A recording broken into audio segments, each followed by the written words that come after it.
जो है इसमें आपका द सन प्रोवाइडेड, देखिए अबाउंडेड एनर्जी हमारे अर्थ को मिलता है, सन के द्वारा मिलता है। अकॉर्डिंग टू एन एस्टिमेट, मैंने ये भी बताया था थोड़ा बहुत कि 10 वीक का जो अगर सोलर एनर्जी इकट्ठा किया जाए तो जितना आपके रिजर्व हैं कोल हमारे या नेचुरल गैस हैं या ऑयल हैं उनके एनर्जी के ये बराबर होता है।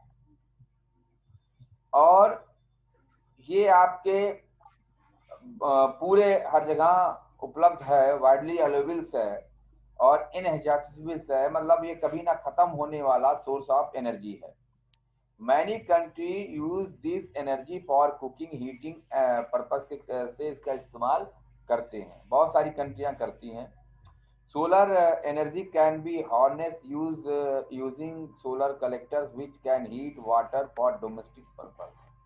देखिए सोलर आपका वो भी आता है, हीटर्स आता है, जिसके कारण जो है वो डोमेस्टिक पर्पस के लिए इसका इस्तेमाल होता है। और यहाँ पर O2 जो है इलेक्ट्रिक सेल्स होते हैं, ये सनलाइट को डायरेक्टली इलेक्ट्रिसिटी में कन्वर्ट करते हैं। अक्सर आप लोगों ने इसमें देखा होगा कि इसमें कि आप देखेंगे छोटे छोटे सोलर पैनल लगे होते हैं उसमें, ठीक है, और वो सीधे सनलाइट को इलेक्ट्रिसिटी में कन्वर्ट करते हैं। Experiment are being done to make solar energy more efficient and less expensive होता है। ये जो सोलर एनर्जी का एक्सपेरिमेंट और भी ज़्यादा होने से ये हमारे मतलब खर्चे में भी कम खर्चे में भी हो जाता है। जापान और जो फ्रांस है, जर्मनी है, यूएसए है, कनाडा है एंड इंडिया है, ये photovoltaic cells in small quantity में ये बनाते हैं, प्रोड्यूस करते हैं। They are still in early stage of development, क्योंकि ये अभी ज़्यादा नहीं, अर्ली स्टेज में ही डेवलपमेंट्स में है ये। तो इस कारणवश अभी बहुत बात करते हैं विंड एनर्जी की, ठीक है। विंड एनर्जी आपका इसमें wind power like solar power has in जो है evolve over a long period of time. Wind power solar power की तरह ही है।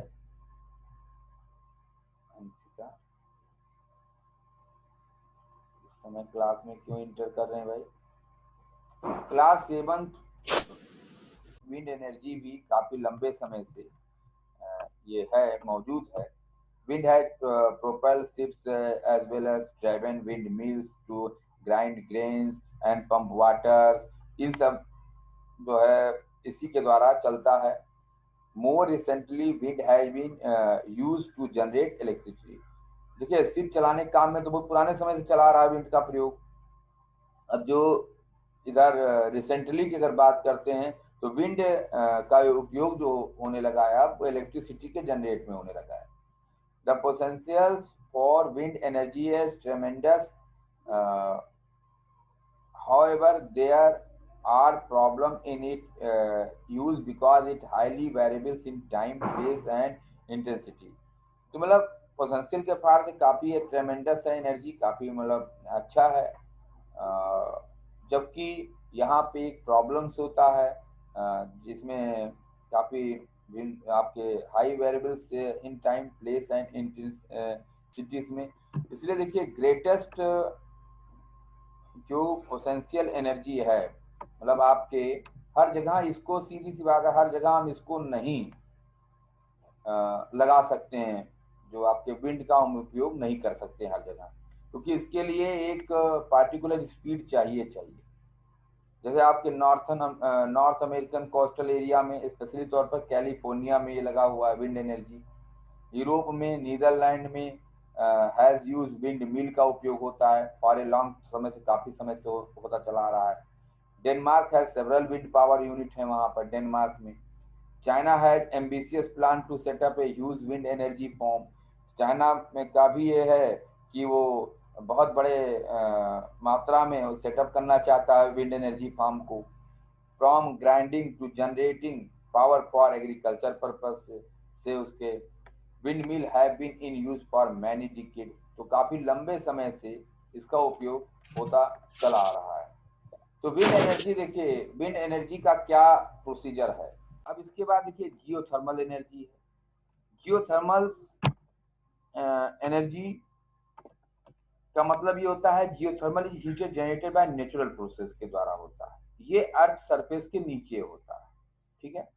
देखिए आपके अर्थ सरफेस में इतनी हीट है, इतने गैसेस हैं कि उसका जो है इस्तेमाल, अगर हमारे पास टेक्नोलॉजी डेवलप है तो हम उसको कर सकते हैं। और ये नेचुरल हीट का इंटीरियर, जो अर्थ के अंदर से जो नेचुरल हीट निकलती है गैस के रूप में, उसको हम लोग जियोथर्मल कहते हैं। और ये सबसे पहले जो डेवलप हुआ था वो इटली में डेवलप हुआ था। आज 20 कंट्री से ज्यादा इसको प्रोड्यूसिंग लोग करते हैं। आइसलैंड एक एग्जाम्पल है इसका, where geothermal is tapped in an efficient manner, काफी मतलब अच्छे उसमें इसका इस्तेमाल जियोथर्मल पावर का होता है। न्यूक्लियर एनर्जी, न्यूक्लियर एनर्जी जो है ये भी आपका देखिए, ये न्यूक्लियस ऑफ एन एटम्स के द्वारा ये एनर्जी प्रोड्यूस होती है। एंड इसका जो है रेडियो एक्टिव जो एलिमेंट जैसे यूरेनियम है, थोरियम है, ये न्यूक्लियर एनर्जी मतलब इसमें रिलीज होता है। यूरियम एंड थोरियम को इस्तेमाल करके ये एलिमेंट्स हैं, ठीक है। आप जब आगे पढ़ेंगे केमिस्ट्री में उसकी पीरियोडिक टेबल को पढ़ेंगे तो वहाँ पर यूरियम एंड थोरियम को उसका देखने को मिलेगा। और it is obtain either through fission and fusion के थ्रू जो है ये प्राप्त होता है। फिजन क्या है? Fission is the process of splitting of atom to obtain nuclear energy. Splitting माने क्या होता है ये बताइए, कोई स्टूडेंट हमें बता दे, तुरंत के तुरंत जवाब दिया कीजिए। सर क्या? स्प्लिटिंग, ये तुरंत के तुरंत हमें जवाब दिया कीजिए कि तुरंत के। अब इतने गूगल में नहीं सकना समय बिताइए, क्योंकि हम कब क्या पूछ लेंगे इसलिए थोड़ा सा। स्प्लिटिंग माने समय नहीं लगता। जो एटम्स का जो कहते हैं ना स्प्लिटिंग, मतलब तो कहते हैं विघटन या उसको पार करके निकलना, या फिजन कहा जाता है उस चीज को। तो जब इसमें विस्फोट होता है तो इस प्रोसेस जो फिजन के थ्रू ये होता है। और देखिए इसमें विस्फोट होके ये अलग हो जाते हैं। और फ्यूजन में क्या होता है कि इसमें कॉम्बिनिंग टू एटम्स होते हैं, जिसके द्वारा जब इसमें दो एटम जुड़ते हैं तब इसमें न्यूक्लियर एनर्जी निकलती है। तो फ्यूजन एंड फ्यूजन, आवाज बंद करिए। फ्यूजन एंड फ्यूजन में आप अब आगे है कि यूएसए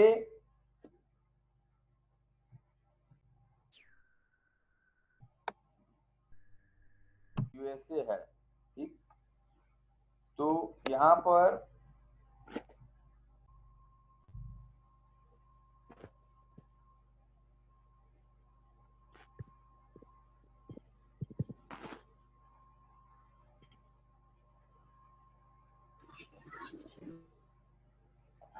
हाँ ये चला गया था नेटवर्क। सर आपकी स्क्रीन चली गई। हाँ हाँ चली गई थी, वो नेटवर्क चला गया था इस वजह से चली गई थी। तो फिर से वही डिस्टर्बेंस। आवाज अभी सब साफ आएगी, अभी नेटवर्क आया हुआ है। नेटवर्क की देखिए, नेटवर्क की प्रॉब्लम है। तो यस सर। चलिए ठीक है, अब आ गया है।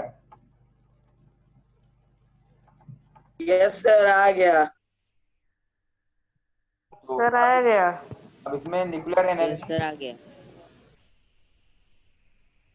न्यूक्लियर एनर्जी में आपका यूएसए, देखिए न्यूक्लियर एनर्जी फ्यूजन के द्वारा होता है, दोनों तरीके होता है। USA and country of Europe और the greatest producer of nuclear power. USA and Europe की जो कंट्रियां हैं वो सबसे ज्यादा न्यूक्लियर पावर की प्रोड्यूसर्स हैं। और यहाँ पर however leading country are halting their expansion due to maintaining public जो है expectations over cost and environmental safety record। तो लीडिंग जो कंट्रीज हैं इसमें एक शब्द आया ये हाल्टिंग, इसका मतलब क्या होगा? हो जाना, है मतलब नहीं हो सर, सही से नहीं हो पा रहा, लंगड़ा। हाल्टिंग का मीनिंग लंगड़ा होता है, तो इस हाँ लाइन का मतलब है कि अपनी हाँ प्रोग्रेस नहीं कर पब्लिक हाँ गवर्नमेंटल सेफ्टी के हाँ कारण हाँ, और ठीक है, पब्लिक में अविश्वास, वो हाँ प्रोग्रेस उस चीज में नहीं करा पा रहे हैं। हाँ, ये चीज यानी है। देख वो चीज है कि जो मतलब ये कंट्रियां हैं, जबकि इसमें किसी भी कारण रीजन, चाहे वो इन्वायरमेंटल सेफ्टी रिकॉर्ड हो उसके कारण नहीं हो पा रहा है, या और भी चीजें हैं उसके कारण नहीं हो पा रहा है। तो uranium is the major atomic mineral. तो जो आपके यूरेनियम है वो एक मेजर एटॉमिक मिनरल्स है, और ये आपका जो पाया जाता है ऑस्ट्रेलिया में, साउथ अफ्रीका में, ब्राजील में, कनाडा में, यूएसए में, फ्रांस में, इटली में, इंडिया में, इस जगह ये सब पाया जाता है। Canada is the largest producer of uranium. Canada जो है सबसे ज्यादा प्रोड्यूस करने वाला है यूरेनियम का। Thorium is another atomic minerals होता है। The largest deposit of thorium are found in Kerala, हमारे इंडिया में है, ब्राजील है एंड यूएसए है, यहाँ पर पाया जाता है। At present about 30 country in the world are producing nuclear energy. करीब आपके आज के डेट में, जो प्रेजेंट समय में जब ये किताब लिखी गई थी, उसमें 30 कंट्री दुनिया के न्यूक्लियर एनर्जी को प्रोड्यूस कर रहे थे। इसके बाद हाइड्रो इलेक्ट्रोसिटी, ये तो आप जानते हैं कि जैसे जो हमारे यहाँ बिजली आती है, वाटर पावर होता है, सर वाटर प्रेशर की वजह से, वाटर प्रेशर के कारण होता है। इसमें बहुत ज्यादा इसमें नहीं घुमा करके बताएंगे, बस 2 ही 3 लाइन में इसको हम समझा देंगे। तो जो हाइड्रो इलेक्ट्रिसिटी होता है उसमें ये है कि जैसे आप बिजली आप देखते हैं, ठीक है, आज हमारे घरों में जो बिजली आ रही है, जो लाइट आ रही है, वो इसी के कारण आ रही है। और यहाँ पर एक जो है कि ये कोई पोल्यूशन क्रिएट नहीं करता। और हाइड्रो इलेक्ट्रिसिटी जो है इसका काफी ज्यादा इम्पोर्टेंस है, क्योंकि जो वाटर्स है वो कभी ना खत्म होने वाला रिसोर्सेस है। इसका मतलब ये नहीं कि आप पानी को अंधाधुंध खर्च करें या खत्म करें, ये ना खत्म होने वाला रिसोर्सेस है।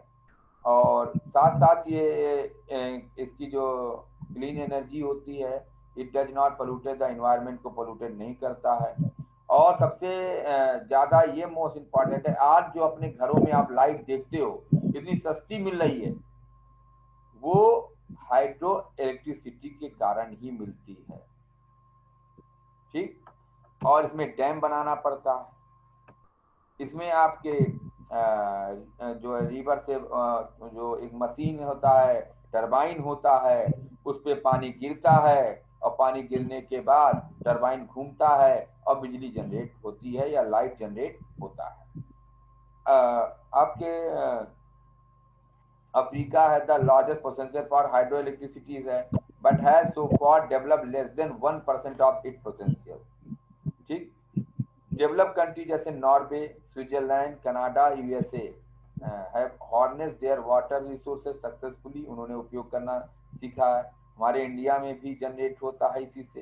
हाइड्रो पावर प्लांट है हमारे यहाँ, जैसे भाखड़ा नंगल है, हीराकुंड, नागा अर्जुन सागर है, कोयना है, ये कुछ फेमस आपके प्रोजेक्ट्स हैं, ठीक है। तो इसमें आयरन है, ठीक, आयरन आयरन हो जाएगा, आयरन पे आप टिक कर दीजिए। उसके बाद the best quality of iron और sir hematite, sir hematite, largest producer of copper, Chile child, Chile, child बोलता हूँ यार, ठीक है, ठीक है, सेडिमेंट्री, सेडिमेंट्री, सेडिमेंट्री, ठीक है। The variety of coal which contain more than anthracite, lignite, ठीक है, एंथ्रासाइट, एंथ्रासाइट होता है बेटा। और Yes, ये sir. आपका है न्यूक्लियस में है, nuclear energy, geothermal energy, geothermal, geothermal, geothermal, कैसे जियोथर्मल होगा? Sir option first, sir nuclear energy होगा। जियोथर्मल कहाँ से हो जाएगा भाई? जियोथर्मल तो आपके पृथ्वी के अंदर से निकलता है, nucleus of an Yes, sir. Atom is a nuclear Nuclear. Energy. Sir, nuclear. Nuclear energy पे टिक करिए। वही बात अभी इतने जल्दी मैंने पढ़ाया और इतने जल्दी आपने इसको जो है भूल गए तुरंत कि जो energy in the nucleus of atoms प्राप्त होती है उसको हम लोग न्यूक्लियर एनर्जी कहते हैं। ठीक है, अब इसके बाद यस सर। अब इसमें है आपका क्या होना चाहिए, natural accumulations of metals or valuable minerals in concentrated from along with several impurity ores कहलाता है। ठीक है, हाँ ठीक है। Biogas produce from methane. Biogas produce from methane है। मीथेन। चलिए, और बॉक्साइट का लार्जेस्ट प्रोड्यूसर कौन है? लिखा तो है और है कौन सा बेटा? ऑस्ट्रेलिया। सर वैसे तो बुक में रशिया है बट अभी प्रेजेंट में ऑस्ट्रेलिया है। प्रेजेंट में नहीं तो ऑस्ट्रेलिया। जो प्रेजेंट में है वही निशान लगाइए। ठीक है, और यस इसके बाद सर। आपका ये जियोथर्मल हो जाएगा। Geothermal, Australia. जियोथर्मल हो जाएगा एनर्जी। ठीक है, एनर्जी। इसके बाद आपका ये सर जियोथर्मल। ये ट्रू और फॉल्स में, ट्रू और फॉल्स में क्या होगा? Sir false. ट्रू है। सर फर्स्ट वाला ट्रू है। फर्स्ट वाला, ये सर सर फर्स्ट ट्रू है। सेकंड एक मिनट सर First true है। ट्रू है। फर्स्ट ट्रू है ना, सेकंड वाला फॉल्स है। सेकंड वाला फॉल्स है। Yes sir. तो सेकंड सेकंड वाला भी Yes, ट्रू है। सेकंड भी सेकंड ट्रू वाला है। भी ट्रू है। No sir. हाँ सर है बताइए। सर सन से हम लोगों को भी देता है। इनफाइनाइट एनर्जी अबंडेंट मतलब बहुत ज्यादा सर देता है। बहुत ज्यादा abundant, sir second abundant true है। सर इनफाइनाइट होना चाहिए था लेकिन यहाँ पे। नहीं अबाउंडेंट मतलब है। बहुत ज्यादा सर ट्रू है। और ये भी, ये आपको बताइए, तो ये भी ये भी ट्रू होगा। ये भी yes true। Sir. Yes sir. Yes हाँ, और ये बताइए आप, डिगबोई एंड असम तो फॉल्स है ये वाला। क्यों, कहाँ होना चाहिए? ज्यादा फॉल्स है। डिगबोई कहाँ होना चाहिए? ठीक है, यस सर बोला। ये आपका फॉल्स हो जाएगा। पहले कैंडल में पहले देखिए अर्थों को समझिए, तब उसके बाद तब किया जाता है। तो ये आपका हो गया 3 ट्रू और एक फॉल्स हो गया। ठीक है, अब इसके बाद Yes, sir. इसमें Yes, क्वेश्चन एंड आंसर्स हैं। क्वेश्चन एंड आंसर्स हैं,